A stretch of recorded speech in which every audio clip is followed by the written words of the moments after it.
Harut और Marut कौन थे? बाबुल का कुआं कहाँ है? और हारूत और मारूत का जादू किस तरह का था? ये वो पुरस्कार सवालात हैं जिनके जवाबात तो बहुत हैं और लिखने वालों ने भी बहुत कुछ लिखा है। लेकिन इन किस्से कहानियों में हकीकत को तलाश करना गहरे समुंदर से मोती निकालने के बराबर है। हारून की रवायतें मिलती हैं, एक वो जो कुरान और हदीस और ताबईन के अक़वाल में मौजूद हैं, और दूसरी वो जो तौरात और इंजील और इसराइली रवायतों में आती हैं। जबकि इन इसराइली रवायतों को बेशतर उलमा और मौरख़ीन ने तायद की है। इस वीडियो में हम इन दोनों तरह की रवायतों और वाक़यात को मुकम्मल पेश करेंगे। हज़रत अदरीस अलैहिस्सलाम के ज़माने में एक मरतबा आसमान और ज़मीन के दरमियान से पर्दों को हटा दिया गया तो फरिश्तों ने ज़मीन में आबाद इंसानों को देखकर ताज्जुब किया और बोले, या रब्बुल आलमीन, हम तो गुनाह के करीब भी नहीं जाते, जबकि ये बनी आदम गुनाहों में इतने मुब्तला हैं। अगर हम इनकी जगह होते तो कभी भी नाफरमानी ना करते। अल्लाह ने इरशाद फरमाया, इंसानों को गुस्सा और शहवत दी गई है, अगर ये चीज़ें तुम्हें दी जाएं तो तुम भी इसी तरह गुनाह में मुलव्वस हो जाओगे। लेकिन फरिश्तों ने कहा, हम ऐसा हरगिज़ ना करेंगे। लिहाजा अल्लाह के हुक्म से फरिश्तों ने अपनी जमात में से दो बेहतरीन और अतात गुजार फरिश्तों को चुन लिया, जिनका नाम हारूत और मारूत था। अल्लाह ने इन दो फरिश्तों में इंसानी फितरत और शहवत डालकर दुनिया में भेजा।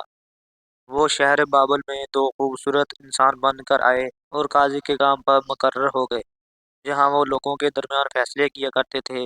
एक दिन इनके पास एक औरत अपना मुकदमा लेकर आई और कहा कि इसका शौहर इसे बहुत परेशान करता है।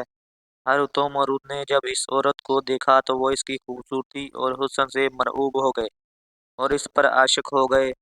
उन्होंने इस औरत से ज़िना की ख्वाहिश की तो औरत ने इनसे कहा, तुम्हारी ये ख्वाहिश मैं तभी पूरी करूँगी जब तुम बुत की पूजा करो, शराब पियो या मेरे खावत को कत्ल कर दो। हारूत और मारूत ने शराब नोशी को छोटा गुनाह समझकर पी लिया और नशे की मस्ती में दो और कबीरा गुनाह कर बैठे। इस औरत ने इनसे आसमान पर चढ़ने का अमल भी सीख लिया, जिसके ज़रिए वो आसमान पर जाते थे। जब औरत इस अमल के ज़रिए आसमान पर गई तो अल्लाह के हुक्म से इसे सितारे की शक्ल में मसख कर दिया गया। चूँकि इस औरत का नाम ज़ोहरा था, इसलिए वो स्यारा ज़ोहरा कहलाया, जिसे आज वीनस कहते हैं। इस गुनाह की वजह से हारूत और मारूत खुद वो इसमें आज़म भूल गए, जिसे पढ़कर वो आसमान पर जाते थे, और बतौर सज़ा इन्हें बाबल के एक कुएं में उल्टा लटका दिया गया, जहाँ वो ता क़यामत यूं ही कैद रहेंगे।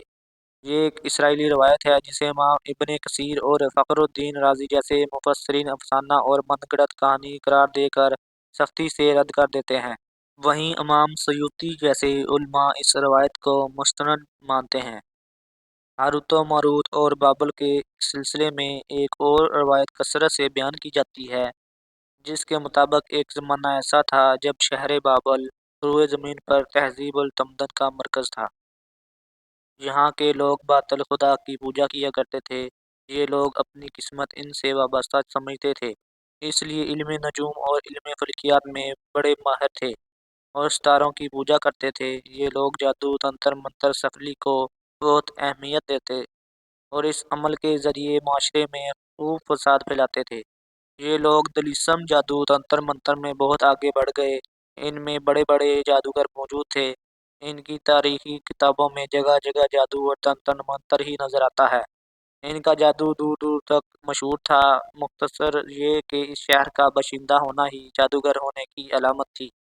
जब हज़रत सुलेमान अलैहिस्सलाम की हुकूमत आई तो आपने इन लोगों को इस शिरकिया अमल से रोका और इनकी जादू की किताबों को एक जगह जमा करके अपनी अजीम कुर्सी के नीचे दफन कर दिया, ताकि इस फितना अंगेज़ इल्म का जड़ से खात्मा किया जाए।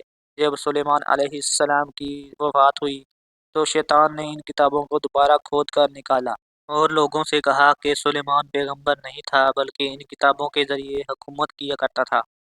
लिहाजा हवा में उड़ना, जन्नात पर काबू और सुलेमान अलैहिस्सलाम के गैर मामूली मोजज़ात दरअसल जादू और सिफली का अमल था। बनी इसराइल ने इसकी पैरवी की और इन किताबों को पढ़ना शुरू कर दिया। लिहाजा दोबारा ये शिरक अंगेज़ इल्म इस कौम में सारियत कर गया। अल्लाह ने सुलेमान अलैहिस्सलाम पर लगाए गए इल्ज़ाम और तहमत की नफ़ी करते हुए सूरह बकरा में फरमाया है, और उन्होंने इस चीज़ की पैरवी की जो शैतान सुलेमान की बादशाहत के वक्त पढ़ते थे। اور سلیمان نے کفر نہیں کیا تھا، لیکن شیطانوں نے ہی کفر کیا۔ لوگوں کو جادو سکھاتے تھے، اور اس چیز کی بھی جو شہر بابل میں ہاروت و ماروت پر اتارا گیا تھا، اور وہ کسی کو نہ سکھاتے تھے جب تک یہ نہ کہہ دیتے کہ ہم تو صرف آزمائش کے لیے ہیں، تو کافر نہ بن۔ لہٰذا جب یہ شہر کا علم بابل میں عام ہو گیا اور لوگوں کی تکلیف اور پریشانی کا باعث بن گیا، تو اللہ نے دو فرشتوں کو انسانی صورت میں مامور کیا کہ وہ جادو کے عوامل اور اسے باطل کرنے کا طریقہ لوگوں کو سکھائیں، تاکہ وہ جادوگروں کے فساد اور شر سے محفوظ رہ سکیں۔ لیکن یہ تعلیمات غلط مقصد کے لیے بھی استعمال ہو سکتی تھی۔ اللہ کے وہ فرشتے لوگوں کو تنبیہ کرتے تھے اور ان کے لیے صراحتاً کہتے تھے کہ یہ تمہارے لیے ایک طرح کی آزمائش ہے، لیکن پھر بھی وہ لوگ ایسے کاموں میں پڑ گئے جو انسانوں کے لیے ضرر اور نقصان کا باعث تھا۔ بعض عربی داستانوں میں اس کنویں کا ذکر بھی ملتا ہے جہاں کئی لوگ پہنچے اور ہاروت و ماروت سے ملاقات کر کے جادو کا علم بھی سیکھا، جبکہ بعض مورخین کا کہنا ہے کہ عراق کے شہر اللہ کے قریب ایک کھنڈر میں موجود قدیم کنواں ہے جہاں سے بابل کی سرحد شروع ہوتی تھی۔